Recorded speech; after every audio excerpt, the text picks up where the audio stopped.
Shalom Bapak Ibu. Sekali lagi bagi berdiri, beri salam ke kanan kiri, katakan selamat Natal ya. Mungkin nggak ketemu lagi nanti sampai bulan Januari ya. Selamat Natal, saya ucapkan juga.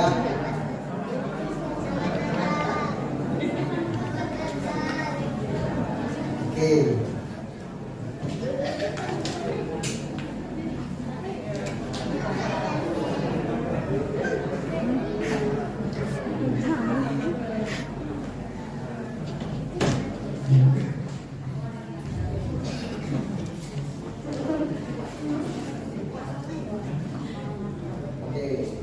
Luar biasa ya.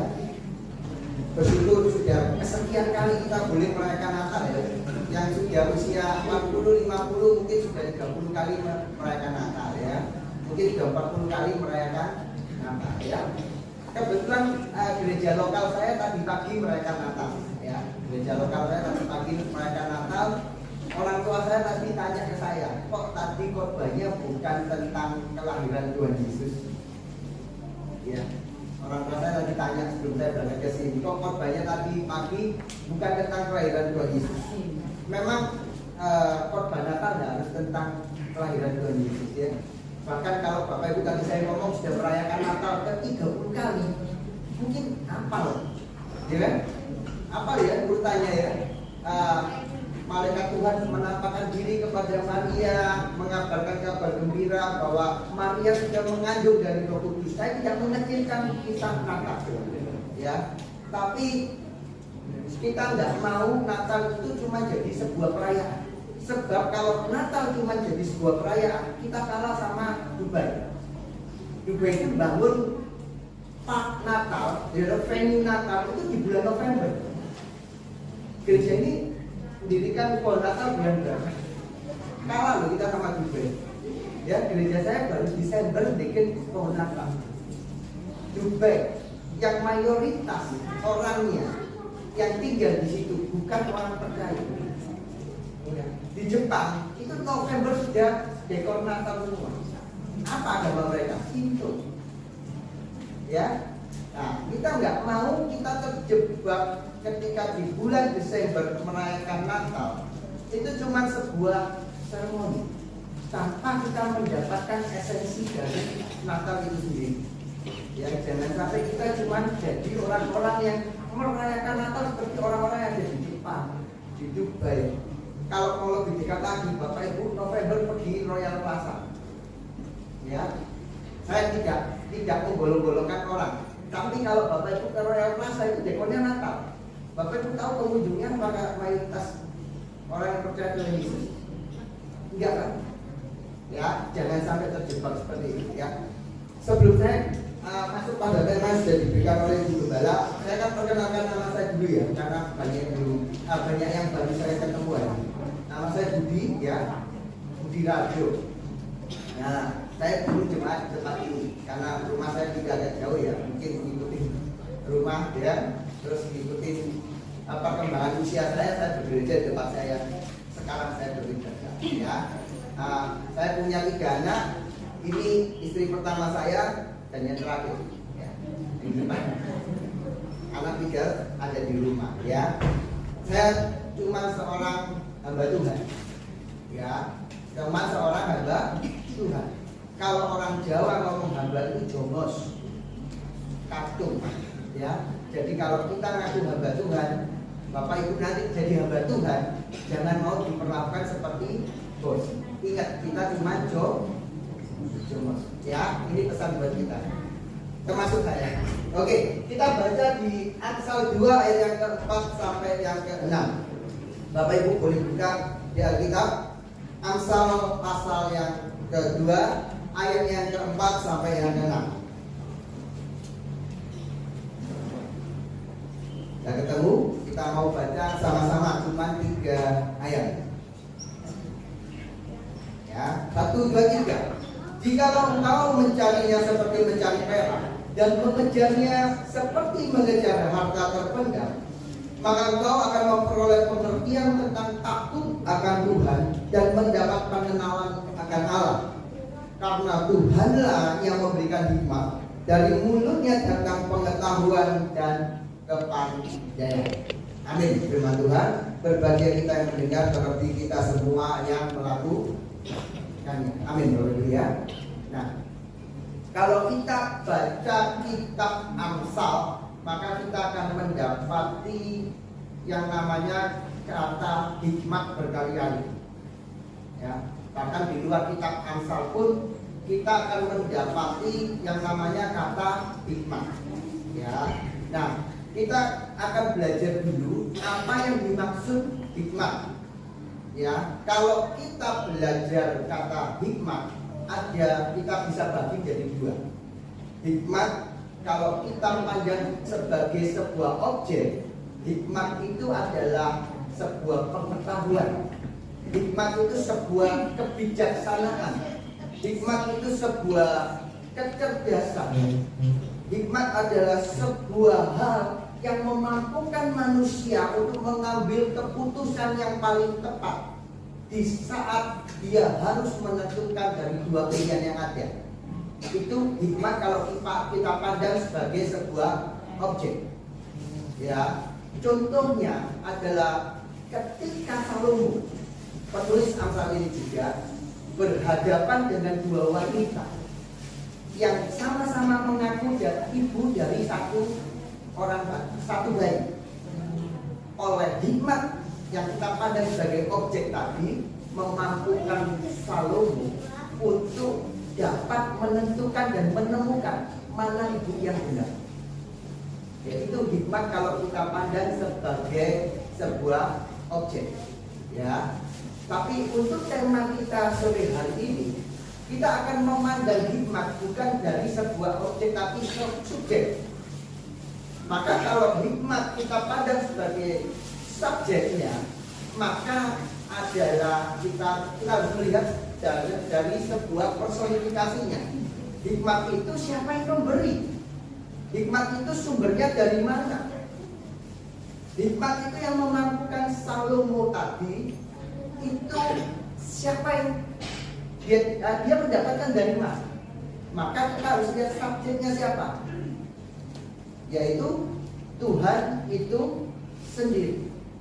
Oleh sebab itu di ayat yang keempat itu dikatakan seperti ini: jikalau engkau mencarinya seperti mencari perak dan mengejarnya seperti mengejar harta terpendam. Ya, kita garis bawahi harta terpendam. Kalau cuma sekedar sebuah kecerdasan, kebijakan, ya kan, kita tidak perlu mengejarnya seperti mengejar sebuah harta terpendam. Harta terpendam dicari sedemikian rupa karena itu adalah satu-satunya yang paling berharga dalam kehidupan seseorang. Maka orang akan memberikan titel pada hal itu sebagai sebuah harta terpendam. Kalau cuma sebuah kecerdasan, kepandaian, kebijakan, maka itu tidak perlu kita cari seperti itu.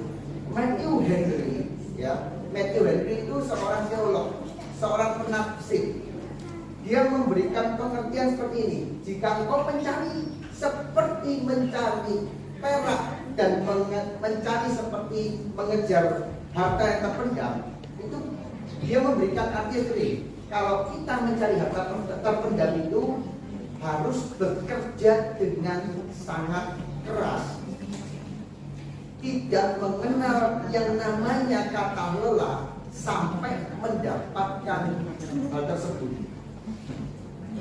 Ya, apa yang harus kita cari sampai kita menemukannya tanpa mengenal kata lelah. Ya, kalau cuma sekedar Anda dari yang pintar jadi pintar, kok rasanya nggak mungkin. Ya, saya kemarin ketiga anak saya itu menerima rapor. Ya, 3 anak saya menerima rapor. Dan saya cukup terkejut dan cukup bersyukur, raportnya hasilnya bagus semua. Ketiga anak saya. Padahal saya tahu model anak saya tiga-tiganya itu tidak ada yang kalau belajar itu gitu, kalau orang Surabaya nyantai kalau belajar. dan hasilnya saya bingung. Orang tuanya bingung, ya, hasilnya kok bagus. Gurunya memberikan apresiasi. Ya, nah, anak saya itu untuk mendapatkan apresiasi dan hasil yang bagus itu tidak boleh. Ya, tapi kalau untuk mengejar harta terpendam, yang saya katakan tadi, kalau kita mengatakan hikmat sebagai sebuah subjek, yaitu Yesus, mau nggak mau kita harus mengejarnya, mengejar Yesus itu sendiri yang kita pandang sebagai harta terpendam itu dengan tidak mengenal kata lelah.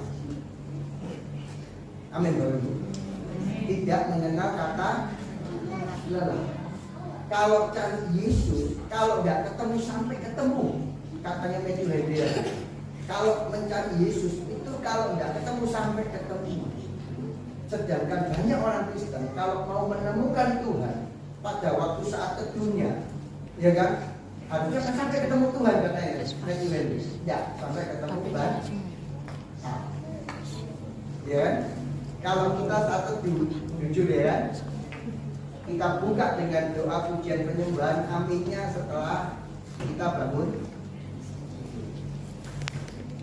Ini cuma gambaran apa, manusia-manusia yang seperti saya kadang juga punya kelemahan. Tapi hari ini kita belajar bahwa ketika kita mengingini Yesus yang adalah harta terpendam itu cari dia sampai ketemu. Kalau nggak ketemu, cari terus tanpa mengenal lelah. Nah, bagaimana orang yang kalau hujan aja terus lewat nggak sido ke gereja? Banyak itu.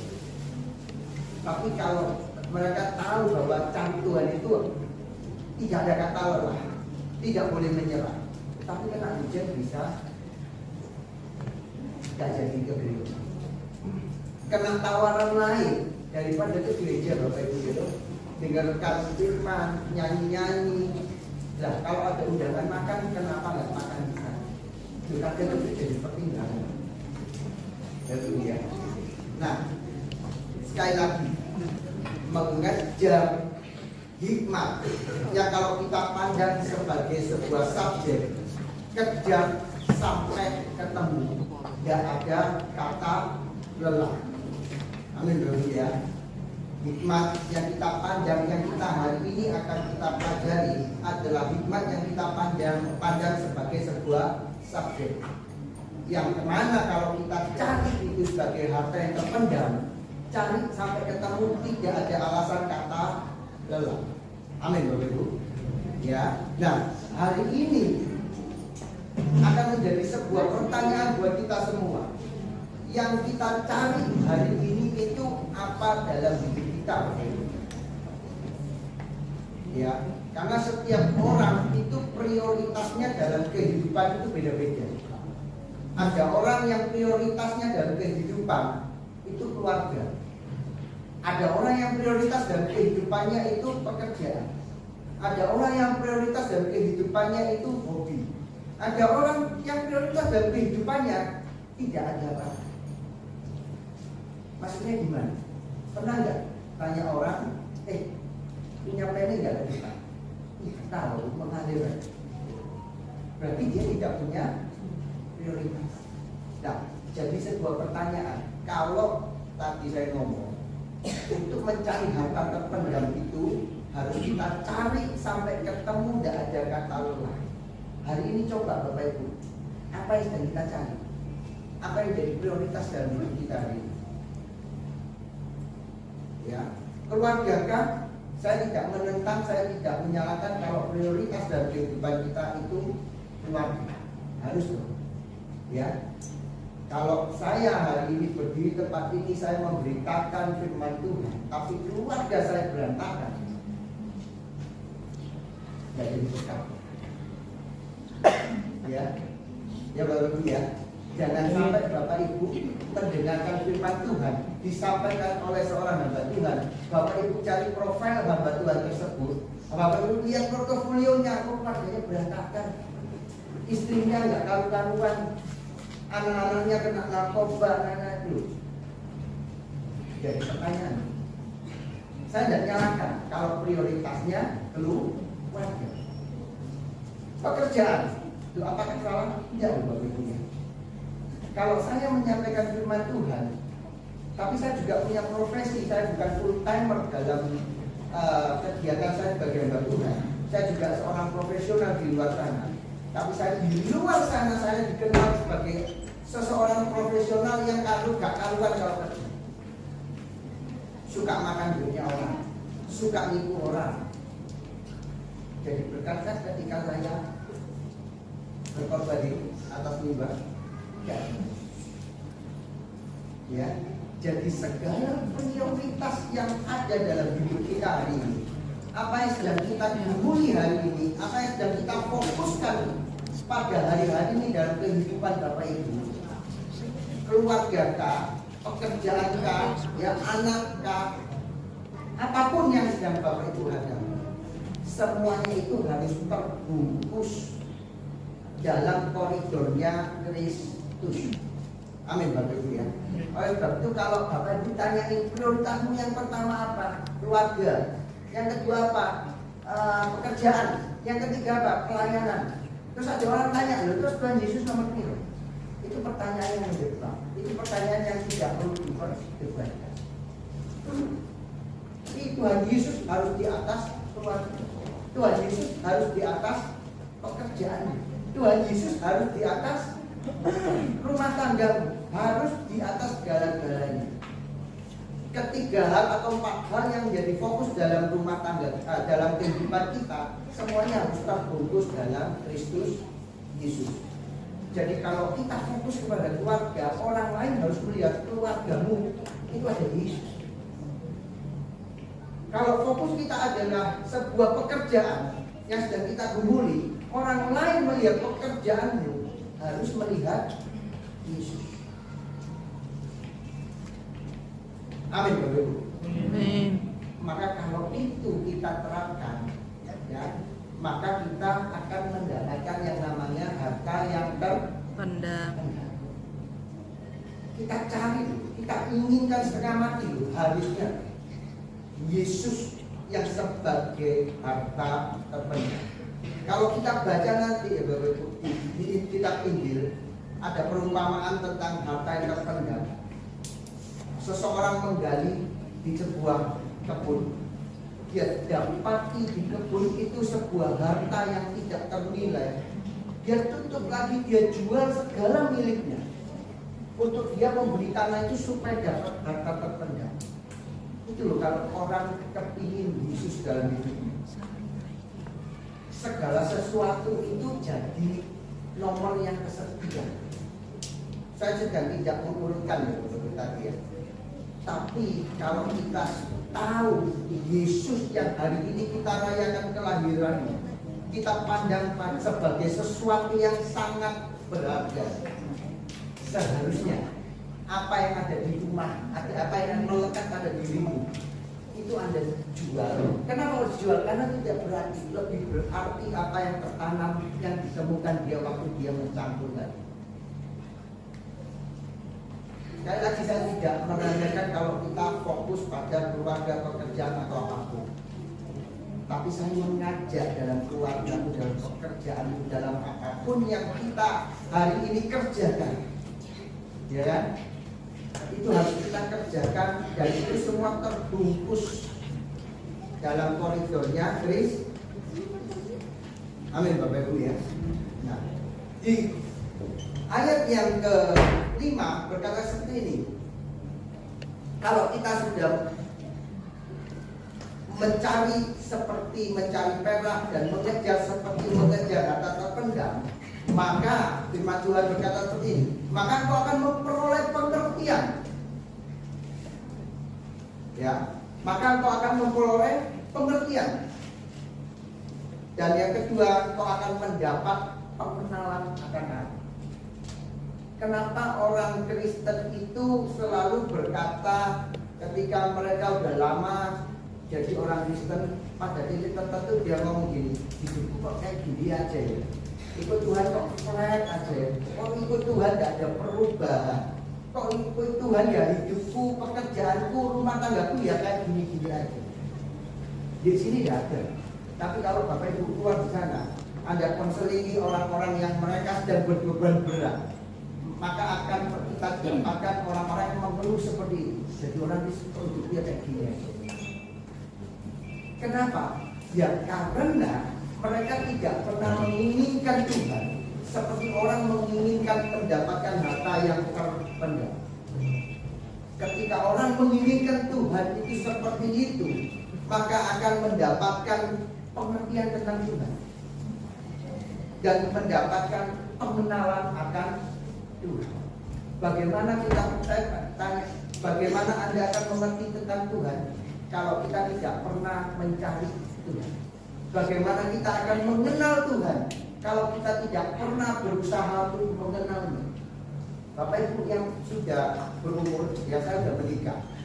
Bagaimana dulu saya pacaran dengan istri saya tahu kegemaran makannya apa, kebiasaannya apa, saya kenal pribadinya. Itu bagaimana caranya? Saya telepon, ya dong. Saya dulu pacaran jarak jauh Bapak Ibu. Saya ini orang Jakarta. Hari ini enak kalau pacaran murah, ya kan? Bisa video call, WA call itu murah. Zaman saya waktu pacaran pulsa masih mahal, ya kan? Tapi untuk saya menjaga komunikasi saya dengan pacar saya waktu itu, saya mau bayar harga. Saya keluar uang di pulsa itu banyak banget. Kenapa? Supaya saya semakin dekat dan mengenal. Supaya saya mengerti, oh pacar saya ini sifatnya gimana sih?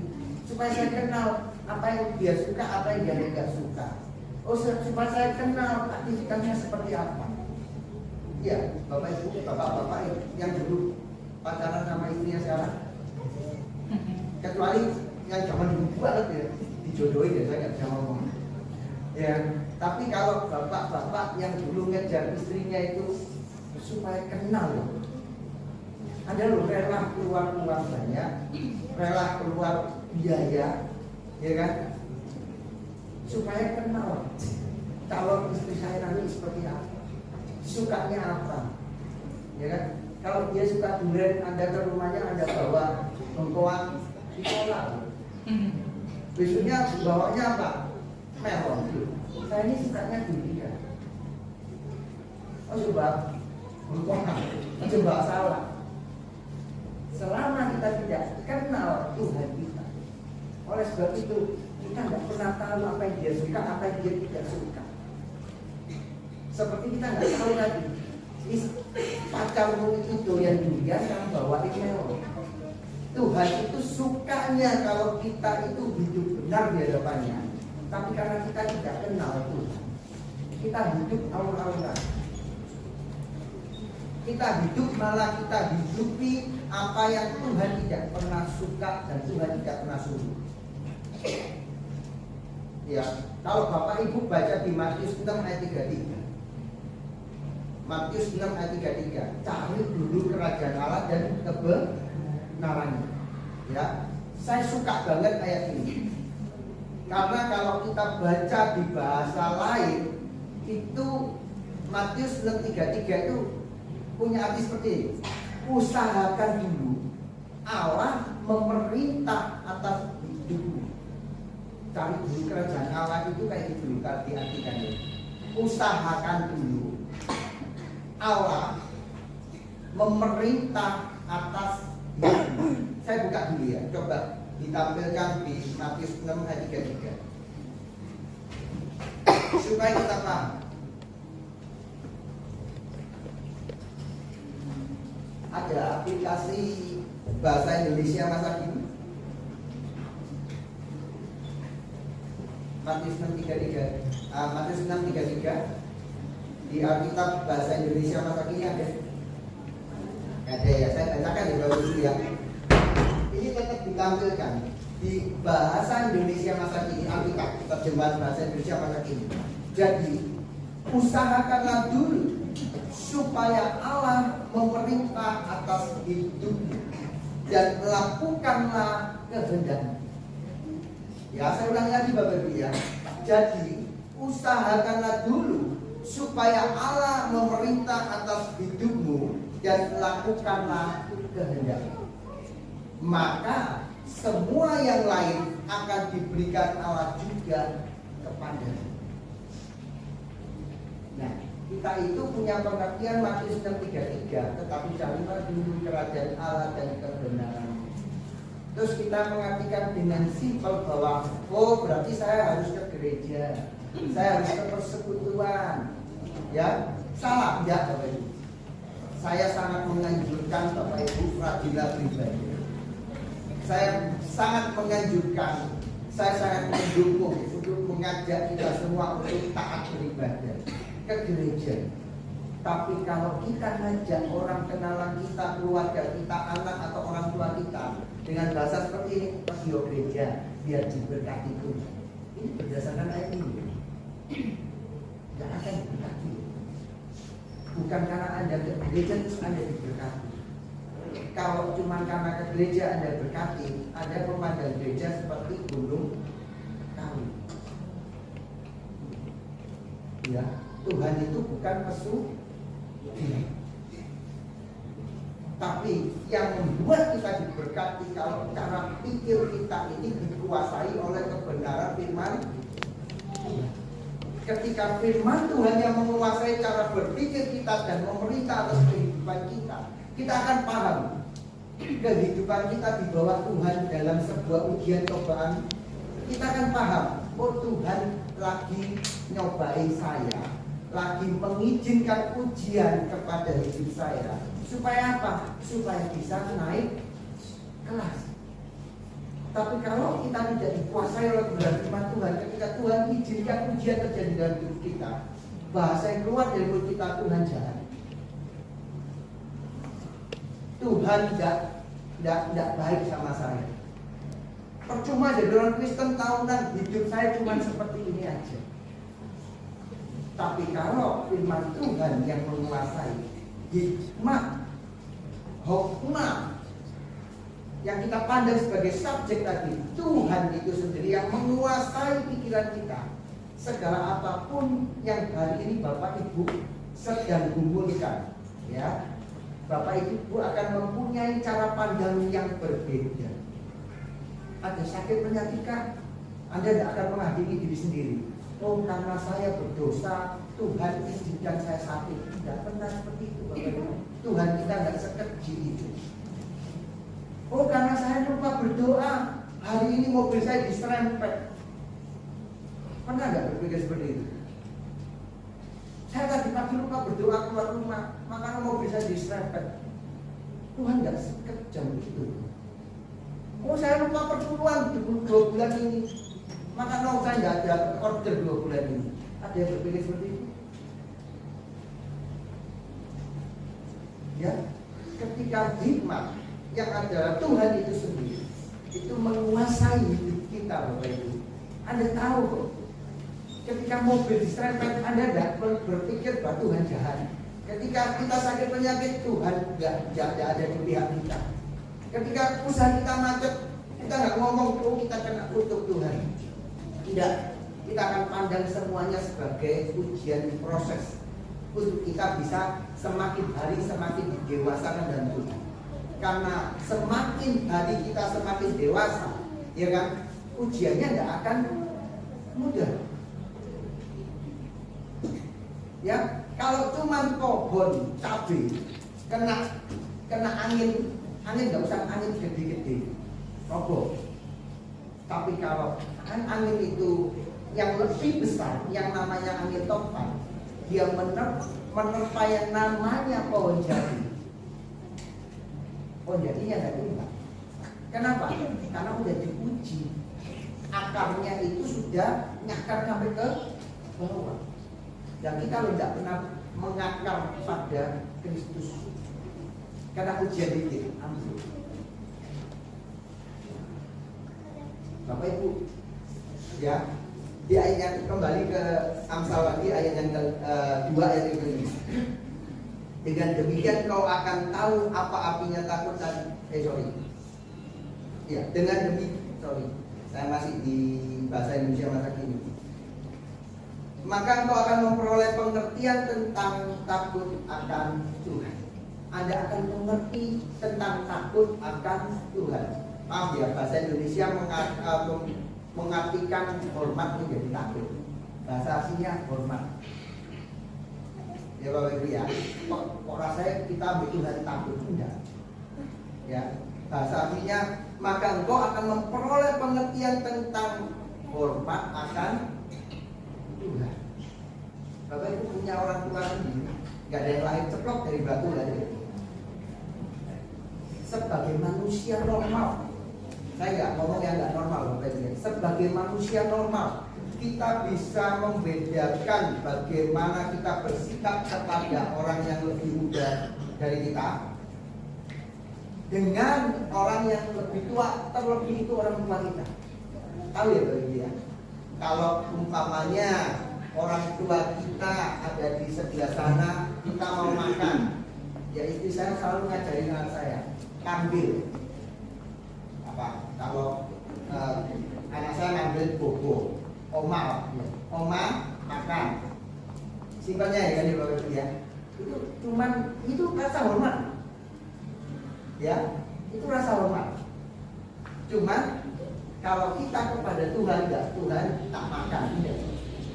Kalau kita hormat kepada Tuhan, kita itu mau menyakiti hatinya itu jangan tolong.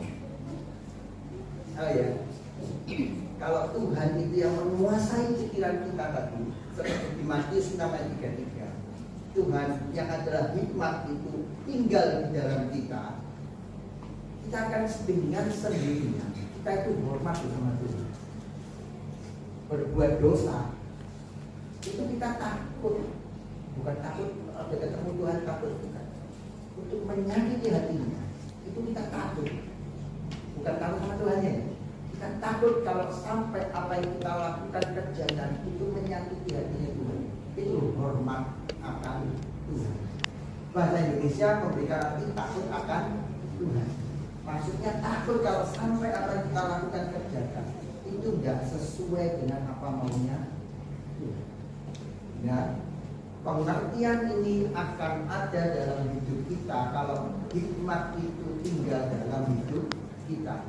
Semakin kita mengerti akan Tuhan, maka kita akan semakin mengenal siapa itu Tuhan. Dan ketika pengertian dan pengenalan Tuhan itu tumbuh dalam hidup kita, tidak ada di ayat yang kelima, tapi nanti akan timbul yang namanya kepercayaan kepada Tuhan. Bagaimana sih kita bisa percaya sama Tuhan? Bapak Ibu, kalau kita makan di sebuah restoran, ya mungkin restoran yang mahal. Biasanya restoran mahal yang dia sekalipun tidak ikut di mall, itu ada yang namanya valet, ya parkirnya namanya valet. Otomatis mau mobilnya kita super mahal kayak apa, kita masuk ke kunci kita kasih. Kenapa? Karena kita percaya restoran ini dengan servis valetnya. Ya, panggil dulu ya. Kalau kita parkir, nggak usah di restoran, di hotel yang berbintang 5 utamanya, kita nggak mau repot-repot parkir di tempat parkir. Kita bisa ke lobbynya, kita kasih kunci kita, diparkir di sana tukang parkirnya sana. Itu kalau di hotel bintang 5. Kalau kita dengan mobil yang mahal yang mungkin kita punya, kita berhenti di makan bakso di pinggir jalan, tukang parkir yang prit, apa? Ini kunci tak parkir no? Berani boleh? Tidak berani. Hah? Tidak berani. Tidak berani. Kita nggak kenal tukang parkir itu siapa. Kenapa kita berani di hotel bintang 5? Kita kenal hotel bintang 5. Tapi kalau tukang parkir cuma di depan bakso kaki 5, kita kasih kunci kita, bilang mungkin. Sama Tuhan, kalau sampai kita kenal Tuhan, kita tahu Tuhan secara mendalam, maka timbul yang namanya kepercayaan. Kepercayaan itu akan timbul dengan sendirinya. Seberapa sering kita gagal percaya sama Tuhan? Ya, coba Seberapa sering kita gagal mempercayai Tuhan dalam hidup kita? Sering, Bapak Ibu. Kenapa? Karena kita nggak pernah kenal Tuhan. Jangan-jangan Tuhan nggak sanggup.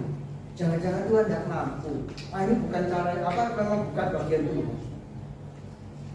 Kita gagal mempercayakan hidup kita kepada Tuhan, ya karena kita nggak pernah kenal Tuhan. Di momen Natal pada sore hari ini, ini kan kita Natal.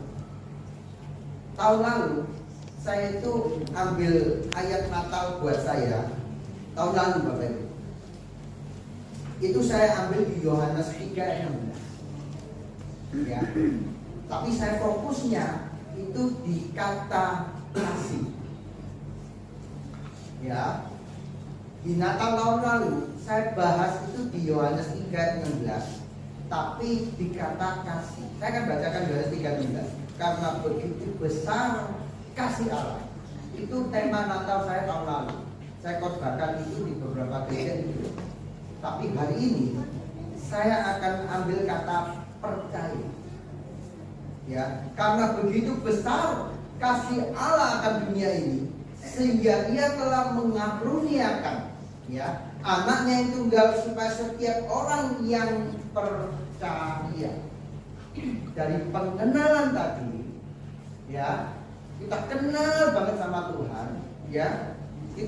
Setelah kita kenal, setelah kita ngerti, kita kenal mendalam dengan Tuhan, kita akan percaya.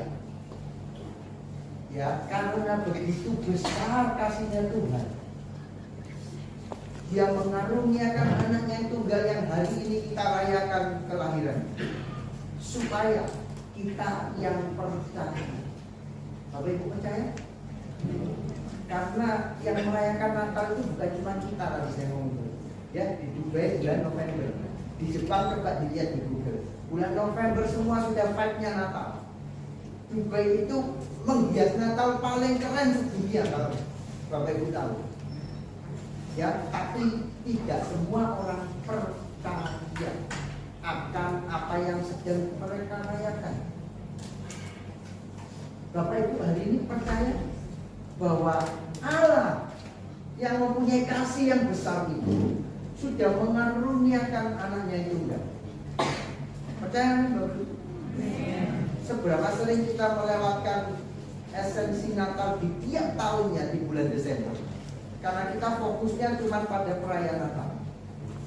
Ya, untuk merayakan Natal di gereja-gereja, terutama gereja gede Bapak Ibu ya, itu persiapannya bisa bulanan, latihannya bisa bulanan, biayanya gede banget. Ya, Bapak Ibu tahu konsernya Coldplay itu kalah dengan pelayanannya satu gereja besar di Jakarta. Konsernya Coldplay itu cuma dihadiri 80.000 orang. Satu gereja di Jakarta di tempat yang sama itu berhasil mengumpulkan 120.000 orang di tempat yang sama. Lightingnya mungkin kalah, tapi juga bukan lighting yang ecek-ecek. Soundnya bukan sound ecek-ecek. Berapa biayanya? Tapi berapa dari 120.000 orang itu yang benar-benar mendapatkan esensi perayaan Natal. Pada perayaan Natal, Bapak Ibu hari ini kita ngerayain Natal. Bapak Ibu tahu harta yang terpendam itu sudah dikaruniakan. Maksudnya dikaruniakan itu apa Bapak Ibu? Kita ini tidak layak. Kita terima Tuhan, ya, terima anaknya yang tunggal, itu kita tidak layak benar. Karena tidak layak dan kita tidak bisa meraih hal tersebut, Allah di surga itu mengaruniakan. Kita dikasih free harta yang terpendam itu. Harta yang terpendam yang ada di depan ini, harta yang terpendam itu Tuhan kasih free. Tapi tidak semua orang bisa menerimanya karena mereka memang tidak percaya.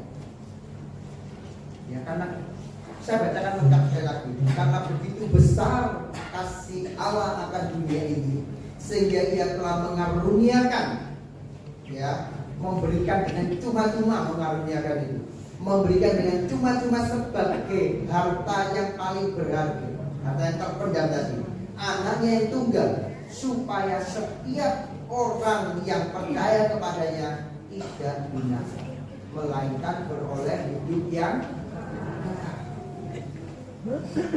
Perayaan Natal pada esensinya adalah kita mengingat kembali betapa besar kasih Allah akan dunia ini, sehingga Ia mengaruniakan anaknya yang tunggal, supaya kita yang percaya, Bapak Ibu. Kalau hari ini Bapak Ibu merayakan Natal, tahun lalu, 20 tahun yang lalu merayakan Natal tanpa ada rasa percaya kepada Tuhan, perayaan Anda seperti orang-orang yang ada di Dubai sana, Bapak Ibu, yang cuma senang melihat pohon Natal, gede banget, lampunya bagus, ada Sinterklas, ada bagi-bagi hadiah. Kita nggak beda seperti mereka, tapi dengan perayaan yang sesederhana mungkin. Ini pohon Natalnya masih lebih bagus dari pohon Natal di gereja saya, cuma lampu. Tapi kalau pohon Natal ini pun dipasang jauh lebih jelek dari ini, ya utamanya gereja ini membuat pohon Natal jauh lebih jelek dari ini. Saya nggak mau jelek, kalau yang dipasang jauh lebih jelek dari ini. Tapi orang-orang yang merayakannya, mereka merayakan percaya. Dengan percaya Anda jauh lebih mendapatkan harta yang berharga daripada orang-orang yang ada di Dubai, yang mana pohon Natalnya jauh lebih spektakuler, lebih mewah, lebih wow. Masalahnya hari ini Bapak Ibu, ayo kita cek, ya, hikmat itu sudah harusnya diberikan buat kita, dikaruniakan. Harta yang terpendam itu dikaruniakan. Kita tidak bisa beli karena kita memang tidak mampu. Keselamatan itu tidak bisa kita beli dengan apa yang kita punya. Harta, kepandaian, kecerdasan, kekayaan Bapak itu tidak bisa beli. Tapi harta yang terpendam itu dikaruniakan, dikasih kita beli. Masalahnya kita mau terima itu dengan percaya. Seperti kita kalau kita kasih kunci tadi saya ngomong, kita percaya kok, kita tinggal makan pulang, mobilnya baik. Ya, hari ini percayakan diri kita kepada Kristus. Tidak perlu takut Bapak Ibu.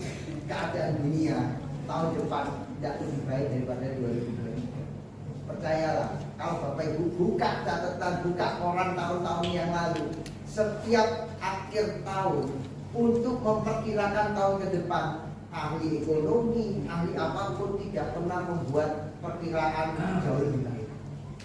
Di Desember itu ahli ekonomi mesti ngomong tahun depan ekonomi lebih buruk.